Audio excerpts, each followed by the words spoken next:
Cởi cái khẩu trang ra xem có nào. Anh là ai đấy? Cởi cái khẩu trang ra. Gian dối đánh giá 1 sao. Đâu có gian dối đâu anh.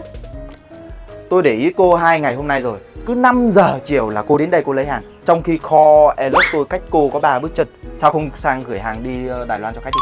Tại vì tầm này đơn Đài Loan, đơn nội địa nhiều quá, không có thời gian đi gửi hàng đơn Đài Loan. Chứ vậy ai đi gửi hàng sang bên Đài Loan?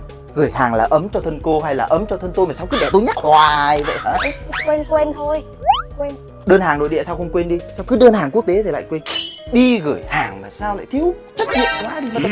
Thế mà suốt ngày cứ bảo tôi là khách ruột nhà Elox, rồi giới thiệu người thân, bạn bè, đòi giảm giá đủ các kiểu mọi thứ, để rồi quên. Đừng tưởng cô bịt mặt che khẩu trang là tôi không biết đâu nhá.